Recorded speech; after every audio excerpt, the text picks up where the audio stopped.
আসসালামু আলাইকুম ওয়া রাহমাতুল্লাহি ওয়া বারাকাতুহু। ইন্নাল হামদালিল্লাহি নাহমাদুহু ওয়া নাস্তাঈনুহু ওয়া নাস্তাগফিরুহু ওয়া নাউযু বিল্লাহি মিন শুরুরি আনফুসিনা ওয়া মিন সাইয়্যাতি আ'মালিনা।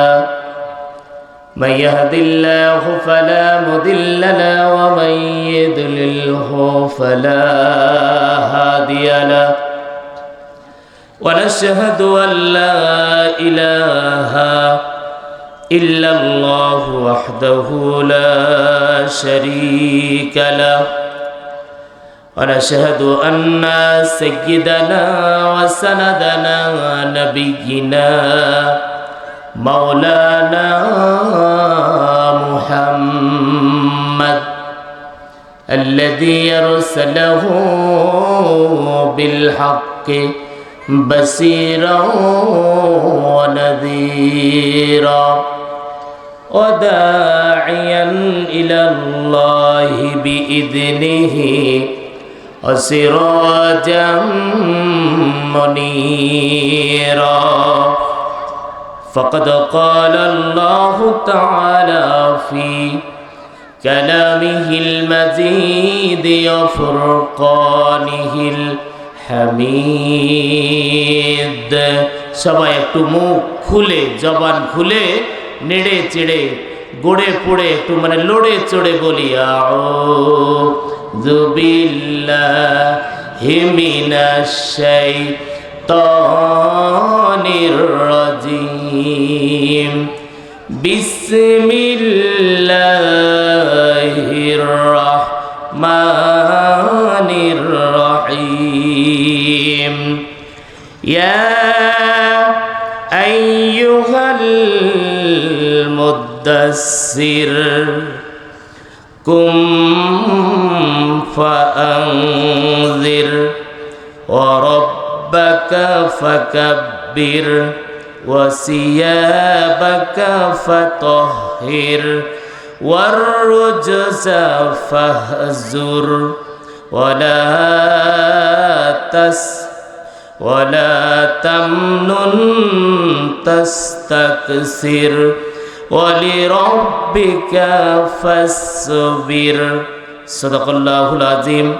وقال تعالى في شان حبيبه إن الله وملائكته يصلون على النبي يا أيها الذين آمنوا صلوا عليه وسلموا تسليما. নামাজের মধ্যে যে দুরূদটা পড়ি পারেন না?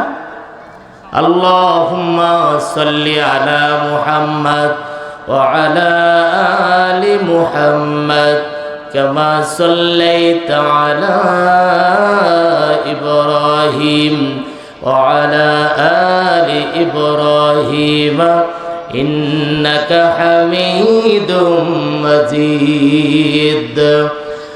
اللهم بارك على محمد وعلى آل محمد كما باركت على إبراهيم وعلى آل إبراهيم إنك حميد مجيد. মাগো তুমি কাঁদছো কেন একলা বাড়িতে? মাগো তুমি কাঁদছো কেন একলা বাড়িতে? তোমার আমার দেখা হবে, তোমার আমার দেখা হবে জান্নাতের সিঁড়িতে। মাগো তুমি কাঁদছো কেন একলা বাড়িতে? তুমি তো মা শিখিয়েছিলে শহীদরা মরে না, তাই হয়েছি শহীদ মাগো, অভিমান করো না মা, অভিমান করো না। তুমি তো মা শিখিয়েছিলে শহীদরা মরে না, তাই হয়েছি শহীদ মাগো, অভিমান করো না মা, অভিমান করো না। জিহাদ থেকে পারি কিনা, জিহাদ থেকে পারি কিনা, এমনি আর ফিরিতে মা, মাগো তুমি কাঁদছো কেন একলা বাড়িতে, মাগো তুমি কাঁদছো কেন একলা বাড়িতে। লিল্লাহে তাকবীর। একটু জিকির করি লা ইলাহা, জোরে বলতে হবে লা ইলাহা, লা ইলাহা, লা ইলাহা ইল্লাল্লাহু মুহাম্মাদুর রাসূলুল্লাহ সাল্লাল্লাহু আলাইহি ওয়াসাল্লাম। রিয়াজুল উলুম হাফিজিয়া ও ইসলামিয়া মাদ্রাসার উন্নতিকল্পে 15তম বার্ষিক তাফসিরুল কোরআন মাহফিল। আজকের মাহফিলের সম্মানিত সুযোগ্য সুশিক্ষিত সমাজের সরদার জনাব মাওলানা মুহাম্মদ ইসমাইল হুসাইন, প্রধান শিক্ষক, মাছমারা উচ্চ বিদ্যালয়, গোদাগাড়ি, রাজশাহী। আজকের মাহফিলের প্রধান আলোচক, প্রধান মুফাসসির, ভারত বাংলার আলোড়ন সৃষ্টিকারী একজন বক্তা, যিনি দীর্ঘ সময় ধরে ভারতেই মাহফিল করেন। উনি চলে এসেছেন, দুইজন একসাথে এসেছি। গতকালকে মাহফিল ওনার রংপুর ছিল, রংপুর থেকে কুষ্টিয়া, আবার সেখানে জুমার নামাজ পড়ে আবার রাজশাহীতে চলে এসেছে। একসাথে এসেছি, খাওয়া দাওয়া করেছি। উনি একটু রেস্ট করছেন, যেহেতু লং প্রায় 600 কিলো জার্নি। আবার আগামীকালকে সাতক্ষীরা মাহফিল। যাই হোক, উনিও ভাই চলে এসেছেন, আপনাদের খেদমতে কিছু কথা বলবেন। উনি হজরতুল আল্লাম হজরত মাওলানা আসলাম হুসাইন নুরি, কুষ্টিয়া। ওনাকে আল্লাহ তাআলা হায়াতে তাইয়্যিবা দান করুক। আমরা সবাই বলি আল্লাহুম্মা আমিন। আজকের মাহফিলের আমার পার্শ্বে একজন এসেছেন, বিশিষ্ট শিল্পপতি মানুষ, ব্যবসায়িক, বিদিরপুর থেকে আগত। আরেকজন এসেছেন আমার পিছনে একজন ভাই, গত বছরে এসেছিলেন, ওনার নূর ফার্মেসি বিদিরপুরে। উনিও অত দূর থেকে মহব্বতের টানে চলে এসেছে। আল্লাহু আকবার। আপনারা বাড়ির দরজা থেকে এই গলিতে আসতে পারেন না, আর ওনারা কত দূর থেকে এসেছে, চিন্তা করেছেন? হ্যাঁ, মাহফিলে এই গ্রামে কি এই 2-4টা লোক এই মাহফিলটা ভর্তি হবে না? প্যান্ডেল তো ভর্তি হয়ে যাওয়ার কথা, কিন্তু মানুষ আসছে না। ঘটনা কি? যাই হোক, কোরআনের মাহফিল, এখানে কোনো ষড়যন্ত্র কোনো করে লাভ নাই। কোরআনের মাহফিল, কোরআনকে ভালোবাসতে হবে, ইসলামকে ভালোবাসতে হবে। কোরআনে যা আছে শুনে আমল করে বিদায় নিতে হবে, ঠিক কি না? অতএব কোরআনের মাহফিলে এসে আমাদেরকে ধন্য করেছেন আপনারা। আল্লাহুম্মা আমিন বলেন।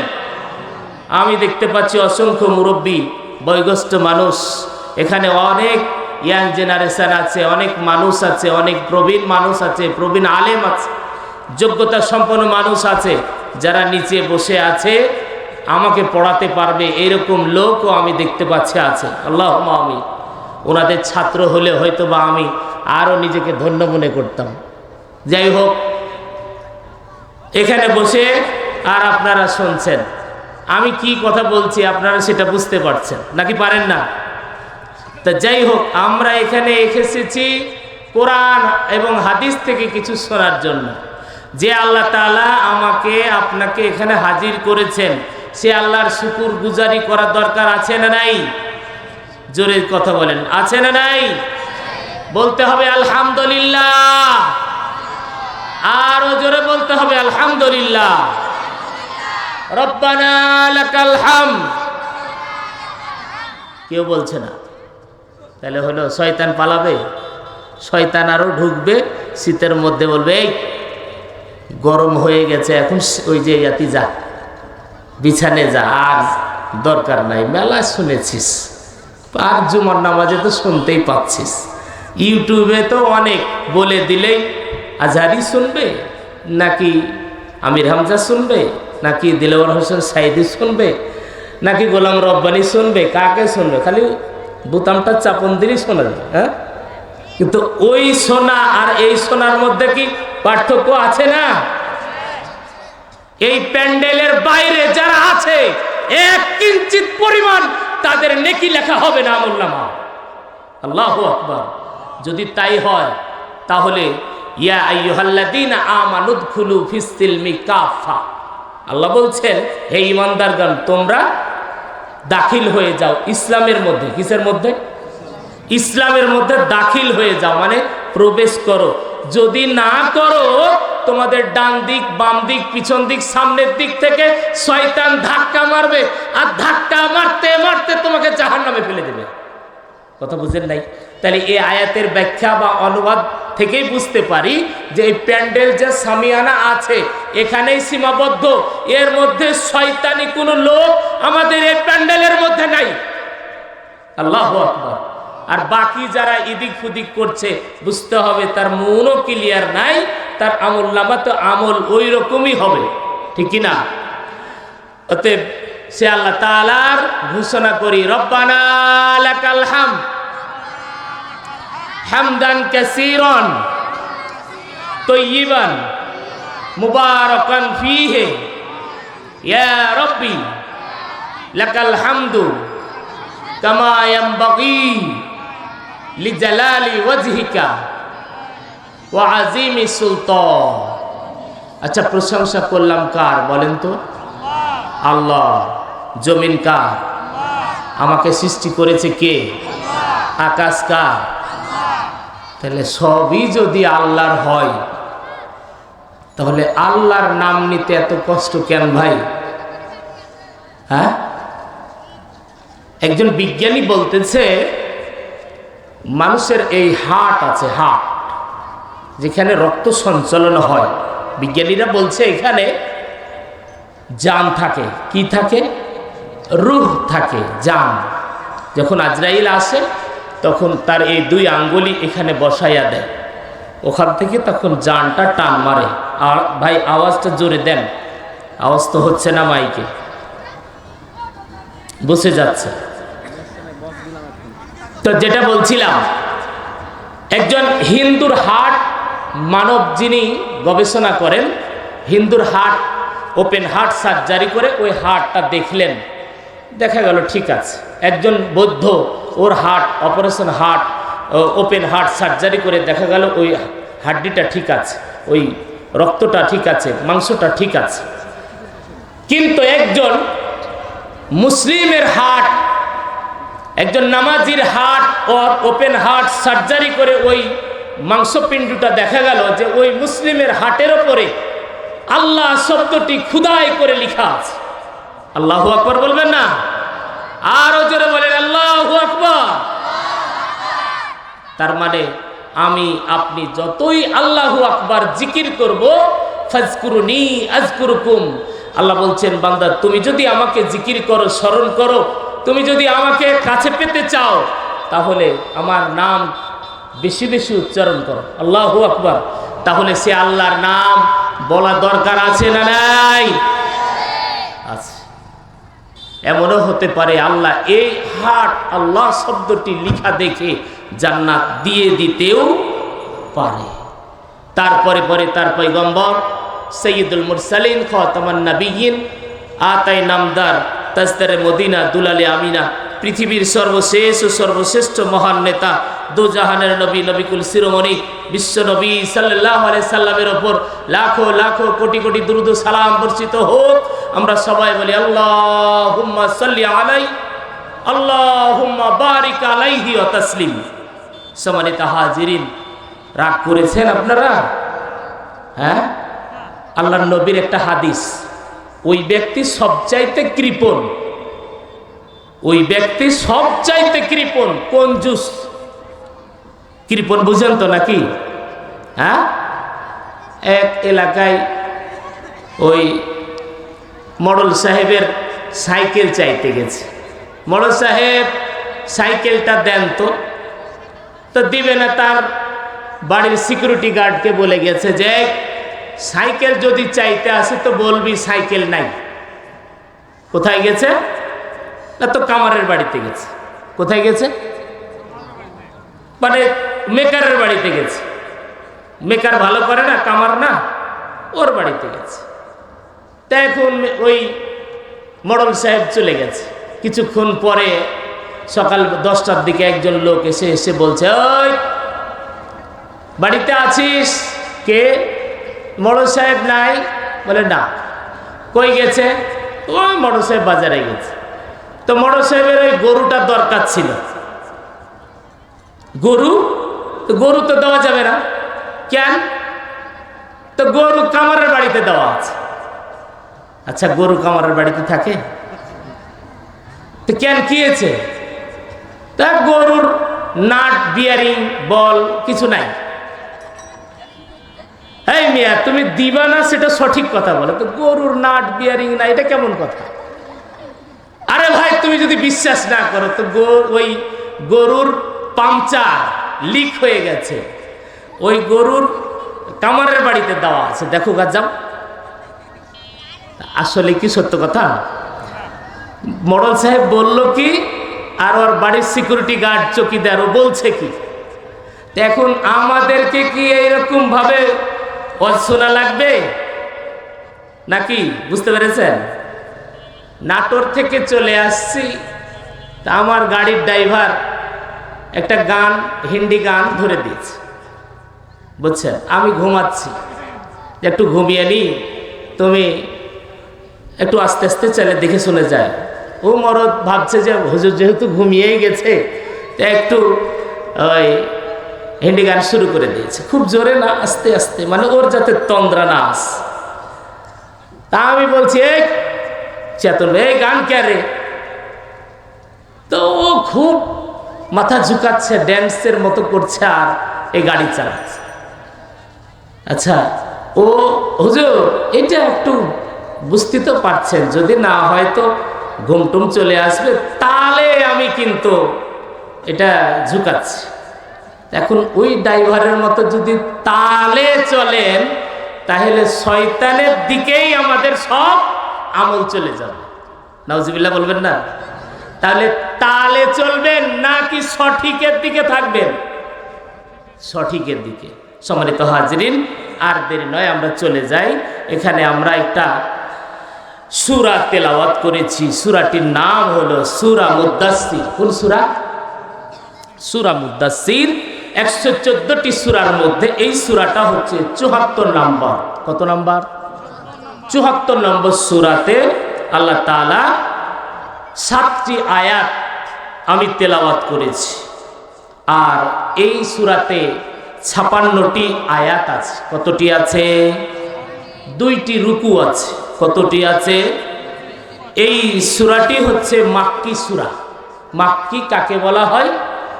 মদিনা অর্থাৎ মাদানী সূরা কাকে বলা হয়? যেই সূরা বিশ্বনবী সাল্লাল্লাহু আলাইহি সাল্লাম নবুয়াতের পরে নাজিল হয়েছে, ওটাকে বলা হয় মাদানী সূরা। কি সূরা? আর যেটা আগে নাজিল হয়েছে সেটা হলো মক্কি সূরা, তার মানে মক্কা সূরা। মক্কাতে অবস্থানরত অবস্থায় এই সূরাগুলো নাজিল হয়েছে। সম্মানিত হাজিরিন, তাহলে এই সূরা কি সূরা? মাক্কি সূরা।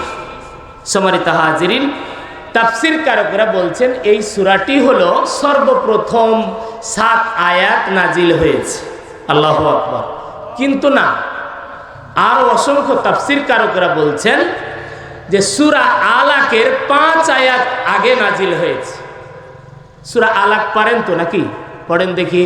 আউযু বিল্লাহি মিনাশ শাইতানির রাজিম। বিসমিল্লাহির রহমানির রহিম। ইকরা বিসমি রাব্বিকাল্লাযী খলাক খলাকাল ইনসানা মিন আলাক। ইকরা রাব্বুকাল আকরাম আল্লাযী আল্লামা বিল কলম আল্লামাল ইনসানা মা লাম ইয়ালাম। সাদাকাল্লাহুল আযীম। এই সূরাটি 5 আয়াত, সূরা আলাকের 5 আয়াত আগে নাজিল হয়েছে। কিন্তু আবার তাফসীর কারকরা বলছেন সূরা মুদ্দাসসিরের 7 আয়াত। কয় আয়াত? 7 আয়াত আগে নাজিল হয়েছে। এখন দুটাই তো সত্য, দুটাই সত্য। কিন্তু না, সূরা আলাকের প্রথম 5 আয়াত আল্লাহ তাআলা নাজিল করেছেন, এটাই সঠিক। বহুদিন পরে ওই সূরা মুদ্দাসসিরের 7 আয়াত নাজিল হয়েছে। আল্লাহু আকবার। বিশ্বনবী সাল্লাল্লাহু আলাইহি সাল্লাম যখন নবুয়তের সূচনা লগ্নে দীর্ঘদিন ওহী বন্ধ ছিল, ওহী বন্ধ আছে না কেন? নবীজি পাহাড়ের চূড়ায় উঠলেন। পাহাড়ে উঠে বললেন, হে মক্কাবাসী, আল্লাহর উপর আল্লাহ তাআলা যে আয়াত নাজিল করেছেন, যে সতর্ক বিধিবিধান দিয়েছেন, সেগুলো তোমাদেরকে আমি শুনিয়ে দিতে চাই। তোমরা এই পাহাড়ের চূড়ায় আসো। সব মানুষগুলি পাহাড়ের কাছে আসলো, কিন্তু আবু জেহেল, উতবা, সাইবা, মুগীরা, ওলীদ বিন মুগীরা এরা কিন্তু পাহাড়ের ধারে কাছে গেল, কিন্তু মুহাম্মদকে বলল, মুহাম্মদ তুমি হলো মিথ্যাবাদী, তোমার এই ধর্ম আমরা মানি না। নাউজুবিল্লাহ বলে, মুহাম্মাদের ধর্ম মানে না। আল্লাহর নবী দীর্ঘ সময় পাহাড়ে থাকতেন, মাঝে মধ্যেই পাহাড় থেকে জানিয়ে দিতেন নিয়ম কানুন উম্মতদেরকে। ঠিক এমন একদিন ওই পাহাড়ে উঠেছেন আর জিকিরে আছেন, ধ্যানে মগ্ন করতেছেন। হঠাৎ করে কেউ যেন আসে না, কেউ যেন আসে না। নবীজির অপেক্ষার বাদ শেষ হয়ে যায়। নবীজির অপেক্ষা করতে করতে মনে হয় পাহাড় থেকে পড়ে যাবে। এমত অবস্থায় কে যেন আকাশ থেকে, মুহাম্মদ তুমি যে আল্লাহর পয়গম্বর। সুবহানাল্লাহ বলেন। যখন এই দৃশ্য দেখলেন তখন বুঝতে পারলেন এটা তো সেই লোক, যেই লোক আজ থেকে দীর্ঘদিন আগে আকাশ থেকে জমিনের নিচে এই ফাঁকা জায়গায় শূন্যের মাঝে এমন একটা চেয়ার, ঝুলন্ত চেয়ারে একজন মানুষ বসা। সেই মানুষটির নাম হলো জিবরিল আমিন। আল্লাহু আকবার। মানুষের আকৃতিতে শূন্যের কোটায় আকাশ থেকে ঝুলন্ত একটা চেয়ারে এই লোকটি বসে বলতেছে, মুহাম্মদ তুমি যে আল্লাহর পয়গম্বর। এটা হলো এই আয়াতের শানে নুজুল। আল্লাহু আকবার। তখনই আল্লাহ তাআলা এই আয়াত নাজিল করে দিলেন, বললেন, ইকরা বিসমি রাব্বিকাল্লাযী খলাক খলাকাল ইনসানা মিন আলাক। ইকরা রাব্বুকাল আকরাম আল্লাযী আল্লামা বিল কলম আল্লামাল ইনসানা মা লাম ইয়ালাম। জোরে জোরে বলুন আলহামদুলিল্লাহ। এই আয়াত নাজিল হয়ে গেল। আর ওই সময় কেউ কালেমার দাওয়াত দিচ্ছিলেন। নবীজি গোত্রে গোত্রে ধর্মে ধর্মে এলাকাতে এলাকাতে পাড়া মহল্লায় কালেমার দাওয়াত দিতে শুরু করলেন। বললেন, সবাই বলেন লা ইলাহা ইল্লাল্লাহু মুহাম্মাদুর রাসূলুল্লাহ সাল্লাল্লাহু আলাইহি ওয়াসাল্লাম। স্বামী হয়তোবা ইসলাম গ্রহণ করেছে, এখনো বিবি গ্রহণ করে নাই, ছেলে গ্রহণ করেছেন ইসলাম, আবার বাবা ইসলাম গ্রহণ করে নাই। এইরকম পরিপ্রেক্ষিতে যখন দিন ইসলামের দাওয়াতি কাজ চালিয়ে যাচ্ছিলেন, হঠাৎ করে ঠিক এমতো অবস্থায় আবু জেহেল, উতবা, সাইবা, মুগিরা ওরা অধিবেশন ডাকলো, ওরা একটা সংস্থা তৈরি করলো, ওরা অধিবেশনে একটা ফাইসালা নিল, মুহাম্মদ সত্য বিধান ইসলাম বিধান কায়েম করার জন্য ঘরে ঘরে দরবারে দরবারে প্রতিটি দরজায় দরজায় গোত্রে গোত্রে কালেমার দাওয়াত দিয়ে দিয়ে ইসলামপন্থী করে নিচ্ছে। এভাবে যদি চলতে দেওয়া যায় তাহলে গোটা মানুষকে ইসলামপন্থী বানায়া নেবে। তার মানে মুহাম্মদকে চিরতরে বিদায় করে দিতে হবে। নাউজুবিল্লাহ বলেন। এই ষড়যন্ত্রে যখন বসলো, ওরা ছিল ঠিক সেই সময়ে 12 জন। কয়জন? 12 জন এক জায়গায় অধিবেশন ডাকলো। আবু জেহেল বলতেছে, ওয়ালিদ বিন মুগিরা বলে দাও, কয়েকদিন পরে তো মক্কাতে হজের সময়, এই মৌসুমে মানুষগুলি হজ করতে আসবে, আর মুহাম্মদ যদি রাস্তায় থাকে ওর চেহারা দেখে সবাই কালেমার দাওয়াত গ্রহণ করে নেবে। সুবহানাল্লাহ বলবেন না? আরে সুবহানাল্লাহ আলহামদুলিল্লাহ বলে, একটু সুবহানাল্লাহ, একটু আলহামদুলিল্লাহ। আপনার সুবহানাল্লাহ, আপনার আলহামদুলিল্লাহ, আল্লাহু আকবার যদি হাজারো হাজারো লক্ষ লক্ষ রহমতের ফেরেশতার সাথে মিলে যায়, আপনার জীবন ধন্য হয়ে যাবে। সুবহানাল্লাহ। আর শুধু যা দেখছি আমরা এই চামড়ার চোখ দিয়ে, এটা কিন্তু শেষ নয় বাবাজি।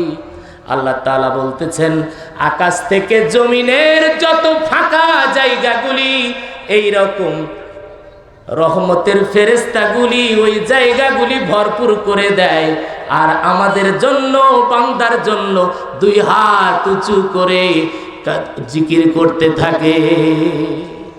শুধু তাই না, এই মাহফিলে কি হচ্ছে সব ফেরেশতাগুলি লিখতে আছেন। লিখতে লিখতে ফেরেশতারা প্রতিযোগিতা করতেছেন আল্লাহর কাছে, কে দ্রুত নিয়ে যাবে। আল্লাহু আকবার। আমরা এটাকে দাম দিচ্ছি না, এটার কোনো এলাও না, ঠিক কিনা? কিন্তু জানেন কি একজন ফেরেশতা কত দামি? আল্লাহু আকবার। ফেরেশতার ওই বিষয়ে আজকে আলোচনা না, যে আলোচনা সামনের দিকে যাই তাহলে বোঝা যাবে। সম্মানিত হাজিরিন, বলতেছিলাম বিশ্বনবী সাল্লাল্লাহু আলাইহি সাল্লাম ঠিক যখন কালেমার দাওয়াত দিয়ে বেড়াতে লাগলেন, অধিবেশন তারা ডাকলো। কি ডাকলো? অধিবেশন, বৈঠক বসালো। না না, মুহাম্মদকে আগে একটা লকব দিতে হবে, উপাধি দিতে হবে। কি দিতে হবে? হজ্জের মৌসুম চলে এসেছে, রাস্তার ধারে ধারে মানুষগুলি বিভিন্ন দেশ থেকে, পৃথিবীর বিভিন্ন দেশ থেকে হজ করতে আসবে, কাবার চতুর্দিকে তাওয়াফ করবে।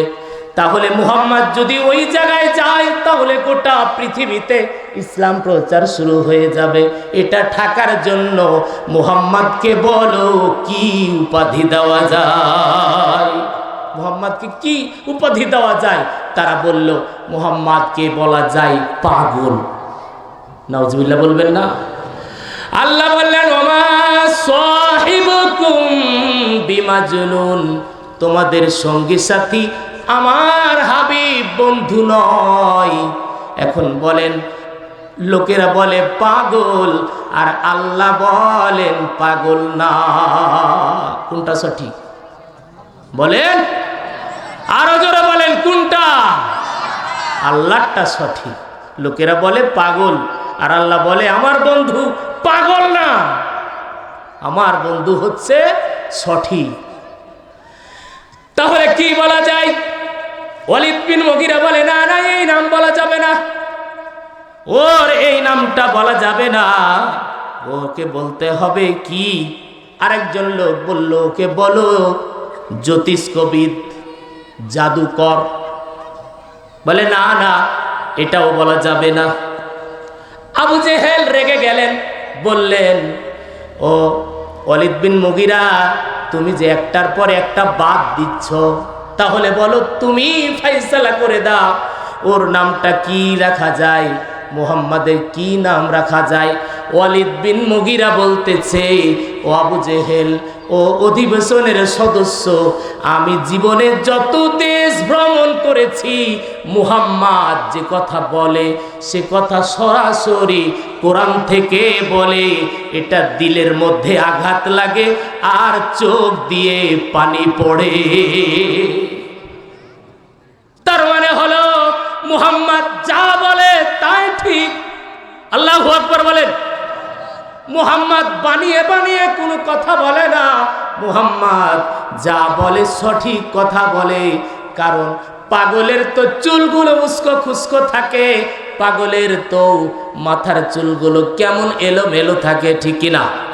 পাগল তো বুঝাই যায়, কিন্তু মুহাম্মাদের চেহারার মধ্যে যে নূরের তাজাল্লি ঝলকে যায়। আমার মনে হয় গোটা পৃথিবীতে আমি অনেক জায়গায় মেহমান হিসাবে গিয়েছি। কে বলে এটা? ওয়ালিদ বিন মুগিরা অনেক প্রভাবশালী। মক্কা থেকে মদিনা পর্যন্ত যত জায়গা দেখা যেত, এই জমির মালিক হলো ওয়ালিদ বিন মুগিরা। চিন্তা করেছেন? এত আল্লাহ তাকে সম্পদ দিয়েছিল, তারপরও গচ্ছিত করে রাখতো, টাকা পয়সা কাউকে দিত না। ওই জন্য ওর নামে একটা সূরা নাজিল হয়েছে, ওর নামে একটা সূরা নাজিল করে দিয়েছে এই বেয়াদব লম্পটের কারণে। সম্মানিত হাজিরিন, মুহাম্মদ সাল্লাল্লাহু আলাইহি সাল্লাম দাওয়াত দিতে লাগলেন, কিন্তু এই দাওয়াত থেমে থাকলো না। দেশে গেল, বিদেশে গেল, বিদেশ ভ্রমণ হলো। মুহাম্মদকে মক্কা থেকে মদিনায় যাওয়া থেকে আর কোনো যাওয়া গেল না, কিন্তু কালেমার দাওয়াত বাতাসের বেগে বেগে দৌড় দিল। সুবহানাল্লাহ। কালেমা পড়ে নিল, সত্য ধর্ম পড়ে নিল, লা ইলাহা ইল্লাল্লাহু মুহাম্মাদুর রাসূলুল্লাহ। গল্প বলি শোনো প্রিয় নবীজির, শ্রেষ্ঠ মানুষ যিনি এ ধরনীর, ঠিক কিনা? গল্প বলি শোনো প্রিয় নবীজির, শ্রেষ্ঠ মানুষ যিনি এ ধরনীর।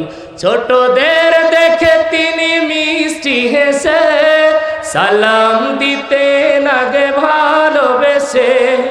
চোখ দুটি ছিল তার শান্তির নীর, চোখ দুটি ছিল তার শান্তির নীর।